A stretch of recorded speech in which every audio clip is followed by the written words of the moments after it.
এই ভিডিওটি শুধুমাত্র বিনোদনের উদ্দেশ্যে তৈরি। এতে প্রদর্শিত ঘটনা, স্থান অথবা চরিত্র কাল্পনিক। যদি আপনার মন দুর্বল হয় তাহলে এখনই ভিডিওটি ছেড়ে দিন। আত্মার আর্তনাদ, ভয় যেখানে শ্বাস নেয়। বই তো আমরা সবাই পড়েছি, কিন্তু যদি বলি এমন একটা বইয়ের কথা যার প্রতিটা পাতার ফাঁকে ফাঁকে লুকিয়ে আছে মৃত্যুর সংকেত, আজকের ঘটনাটা ঠিক তেমনই এক বইকে ঘিরে, যেটা কিনা পুরনো দোকান থেকে পাওয়া গিয়েছিল। তবুও তার প্রতিটা পাতায় লেখা ছিল অদ্ভুত কিছু অক্ষর, যা কোনো ভাষায় অনুবাদ করা যায় না। বইটা বাইরে থেকে দেখতে খুব সাধারণ, কিন্তু যেই কেউ পড়তে শুরু করে তারা বলে কিছু সময় পর মনে হতে থাকে বইয়ের অক্ষরগুলো নড়ছে। একটা অদৃশ্য হাত যেন ওই পাতাগুলোয় লিখে চলেছে নতুন কিছু ভয়ঙ্কর শব্দ, যেগুলো আপনার মস্তিষ্কে ঢুকে আপনাকে বাধ্য করবে সেই শব্দগুলো উচ্চারণ করতে। আর একবার উচ্চারণ করলে আপনার চারপাশের বাতাস বদলে যেতে শুরু করবে। কে যেন আপনাকে খুঁজে বেড়াবে সেই শব্দের ডাক ধরে। অনেকে বলে এই বইটা একসময় এক তান্ত্রিকের ছিল, যে নিজের আত্মাকে বন্দী করে রেখেছিল পাতার অক্ষরের ভেতর। আর যারাই এই বই পড়তে যায় তাদের মধ্যেই ধীরে ধীরে সেই আত্মা প্রবেশ করতে চায়, যতক্ষণ পর্যন্ত না কেউ সেই সব অক্ষর মুখে উচ্চারণ করে ততক্ষণ সে বন্দী থাকে। কিন্তু যেই উচ্চারণ হবে সে বেরিয়ে আসবে, আর তার প্রথম শিকার হবে সে ব্যক্তি যে ওই বই পড়েছে। এই বইটা নিয়ে যারা মজা করতে গেছিল তাদের অনেককেই পরে নিজের ঘরে দেয়ালের মধ্যে অদ্ভুত সেই অক্ষর খোদাই করতে দেখা গেছে, যেমনটা কোনো অদৃশ্য শক্তি তাদের দিয়ে করাচ্ছে। তাই বই পড়ার আগে সাবধান, সব অক্ষর কিন্তু মানুষের জন্য লেখা হয় না। আপনাদের সবাইকে স্বাগত জানাই আরেকটি নতুন এবং রহস্যময় এপিসোডে।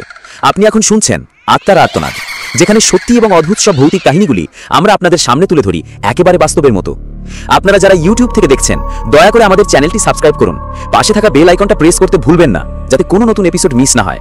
আর যারা ফেসবুক থেকে দেখছেন আপনারা অবশ্যই ফলো করুন আমাদের ফেসবুক পেজ হরর বাংলা, যাতে সবার আগে দেখতে পান নতুন ভিডিও। আমি তন্ময়, বয়স 31, কলকাতার একটি পুরনো কলেজ লাইব্রেরিতে কাজ করি, দস্তাবেজ ও গ্রন্থপুঞ্জির সংরক্ষণ বিভাগে। আমার কাজ মূলত পুরনো বইগুলো পরিষ্কার, সংরক্ষণ এবং ক্যাটালগের সাথে তাল মিলিয়ে তাদের পুনরায় সাজানো।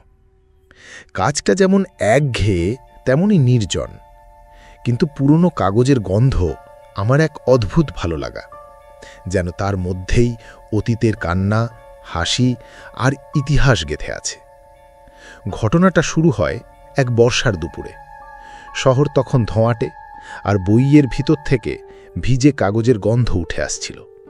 আমি সেই সময় লাইব্রেরির পিছনের গুদামে গিয়েছিলাম, যেটা মূল পাঠাগারের বাইরে একতলায় অন্ধকার একটা ঘরে। এখানে খুব পুরনো, প্রায় অপ্রচলিত কিছু বই রাখা আছে। কেউ এগুলো পড়তে আসে না। আমার দৃষ্টি পড়ে একটা অদ্ভুত বইয়ের উপর, কালচে বাদামি মলাট। কোনো নাম নেই, লেখকের নাম নেই, এমনকি প্রকাশকের নামও না। শুধু মলাটের মাঝখানে একটা কালি পরা বৃত্ত, যেটা দেখতে অনেকটা কোনো শিলমোহরের মতো, কিন্তু লেখাগুলো দুর্বোধ্য। কৌতূহল চেপে রাখতে না পেরে আমি বইটা নিয়ে এসেছিলাম নিজের ডেস্কে।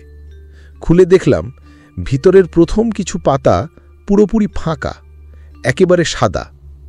কিন্তু তৃতীয় পাতায় আসতেই একটা অদ্ভুত অনুভূতি হলো, যেন কেউ আমার ঘাড়ের ওপর দাঁড়িয়ে নিঃশ্বাস ফেলছে। চোখ নামিয়ে দেখলাম পাতায় একটা বাক্য লেখা, যার চোখে এ শব্দ ধরা দেয় তার সময় শুরু হয় এখন। শব্দগুলো বাংলা নয়, কিন্তু আমি বুঝে ফেলেছিলাম। কিভাবে বুঝলাম সেটা আমি আজও জানি না। একরকম অন্তরের মধ্যে শব্দগুলো ঢুকে গিয়েছিল। এরপর পাতাগুলো উল্টে যেতে থাকলাম। মাঝে মাঝেই কোনো কোনো পাতায় অদ্ভুত চিহ্ন, কিছু বর্ণ, কিছু অক্ষর, যেগুলো দেখে মনে হচ্ছিল ওগুলো মানুষ না, বরং কোনো জীবন্ত সত্তার লেখা। অক্ষরগুলো আমার দিকে তাকিয়েছিল। হ্যাঁ, আমি বুঝতে পারছিলাম ওগুলো কেবল লেখা নয়, যেন চোখ। সেই রাতেই প্রথম স্বপ্নটা দেখলাম। আমি এক অন্ধকার ঘরে ঢুকছি, চারপাশে উঁচু উঁচু তাক ভর্তি কালো বই, প্রতিটি বই থেকে ভেসে আসছে ফিসফিস শব্দ। আর ঘরের শেষ প্রান্তে একটা চেয়ার, তার উপর বসে আছে এক অন্ধকার মুখ ছায়া। সে বইয়ের পাতা উল্টে দিচ্ছে, কিন্তু প্রতিটি পাতা খুললেই ভিতর থেকে বেরোচ্ছে কারোর কান্না। চিৎকার করে ঘুম ভেঙেছিল আমার, নিঃশ্বাস বন্ধ হয়ে আসছিল। তবু বইটা পরদিন আবার নিয়েই অফিসে গেলাম। সহকর্মী রঞ্জনদা বলেছিল, তুই নতুন কি বই নিয়ে বসেছিস আবার? এই ঘরে যেটা নেই সেটা খুঁজে বের করতেই তোর আগ্রহ। আমি হাসলাম, কিন্তু ভিতরে কেমন যেন একটা অস্থিরতা গেঁথে গেল। বইটার পাতাগুলো সেই দিন আরও বেশি স্পষ্ট হয়ে উঠছিল। আর ভয়ঙ্কর বিষয় হল, কিছু পাতায় লেখা আস্তে আস্তে নিজে নিজে ফুটে উঠছিল, যেন কেউ আমার জন্য অপেক্ষা করেছিল অনেক বছর ধরে। একটা পাতায় লেখা ছিল, আমার নাম অক্ষয়, আমি এখনো আটকে আছি, মুক্তির দরজা তুই। আমি কেঁপে উঠলাম। অক্ষয় কে? এরপর থেকে আমার জীবনে কিছু জিনিস বদলাতে শুরু করল। ফ্যান বন্ধ থাকা অবস্থায়ও কাগজ উঠতে থাকত, ডেস্কের কলমগুলো নিজের মতো ঘুরে যেত। আর প্রতি রাতে একটা করে স্বপ্ন, একটা মানুষ, অন্ধকার চোখ, যার বুকের মাঝে গর্ত, যেন কোনো আত্মা সেখানে আটকে আছে। তৃতীয় রাতে ঘুমের মধ্যে আমি আবার সেই অন্ধকার লাইব্রেরিতে গেলাম।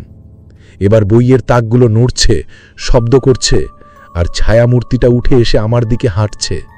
তার মুখ নেই, শুধু থাকা অন্ধকার আর দুটো হালকা হাত, যেগুলো দিয়ে সে বইয়ের পাতা ছিঁড়ে নিচ্ছে। আমি ঘুম থেকে জেগে উঠে দেখি বইটা খোলা আছে টেবিলে, কিন্তু আমি তো আগের রাতে সেটা বন্ধ করে রেখেছিলাম।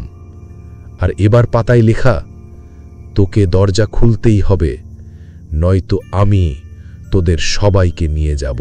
পরদিন সকালে উঠে দেখি চোখের নিচে কালি, বুকের ভেতরে কেমন যেন চাপা টান, আর পুরো ঘরটা হালকা ঠান্ডায় জমে আছে। জানালাগুলো বন্ধ, ফ্যানও চলে না, কিন্তু যেন বাতাস নেই কোথাও। বইটা আমি অফিসে নিয়ে গেলাম না সেদিন। বারবার মনে হচ্ছিল এই বইটা কোনো সাধারণ বই নয়, এটা যেন একটা দরজা, যেটা খুললেই কিছু বেরিয়ে আসতে পারে। কিন্তু বাড়িতে রেখেও শান্তি পেলাম না। দুপুরবেলা ঘরের ভেতর বইয়ের পাতা আপনা থেকেই উল্টে গেল। শব্দটা এমনভাবে হলো যেন কেউ রাগে উল্টে ফেলছে।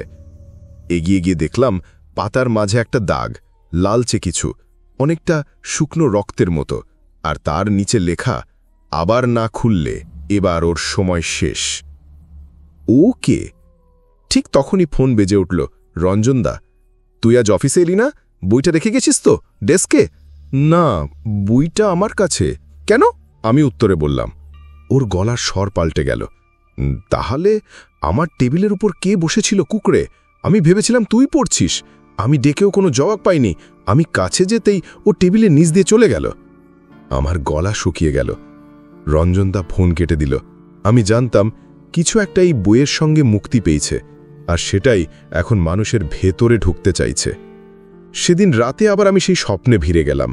এইবার ঘরটা আরও ঘন অন্ধকার, চারদিক থেকে শব্দ আসছে, একাধিক ছায়া ভিসফিস করছে, কাঁদছে, হাসছে। আর সেই মাঝখানে সেই ছায়া অক্ষয় আমার দিকে তাকিয়ে শুধু বলল, আমি এখানে নেই, আমি তোমার ভেতরে। চোখ খুলে দেখি বুকের ওপর ভারী কিছু, নিঃশ্বাস বন্ধ হয়ে যাচ্ছে। চোখ মেলে দেখি বুকের ওপর বইটা। আমি তো সেটা আলমারির ভিতর তালাবদ্ধ করে রেখেছিলাম। ভয়ে পাগল হয়ে আমি বাড়ি ছেড়ে এক রাতের জন্য হোটেলে চলে গেলাম, কিন্তু রেহাই নেই। হোটেল রুমে বইটা আবার বিছানার ওপর।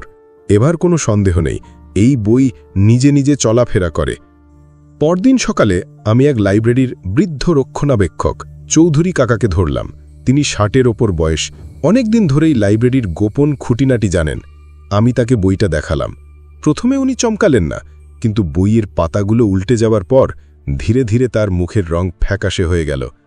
এই বইটা, এটা সেই ভাষাহীন সংকলন। আমি এর নাম শুনেছি। ব্রিটিশ আমলে এক শিক্ষক এটি লিখেছিলেন, যার দাবি ছিল তিনি এক অজানা ভাষা শিখেছেন, যেটা মৃত আত্মাদের ভাষা, যার মানে সাধারণ মানুষ বোঝে না, কিন্তু চোখে পড়লে হৃদয় দাগ কাটে। তাহলে এই লেখাগুলো? এই বইয়ের প্রতিটি লেখা এক একটা আত্মা, যারা জীবদ্দশায় কিছু বলে যেতে পারেনি। এরা এখন শব্দ হয়ে আছে। তোর চোখে ভাষাগুলো ফুটে উঠেছে মানেই তুই ওদের দেখতে পারিস, বুঝতে পারিস।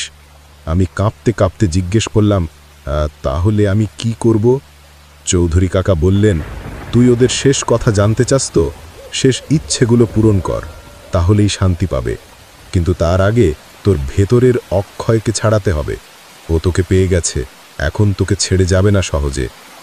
আমি ভেবেছিলাম ভয় এখানেই শেষ, কিন্তু তখনও জানতাম না আমার নিজের ভেতরেই এক আত্মা বাসা বাঁধতে শুরু করেছে।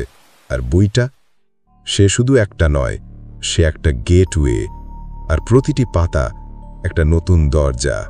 আজকের ভিডিওটা কেমন লাগলো কমেন্ট বক্সে অবশ্যই জানাবে।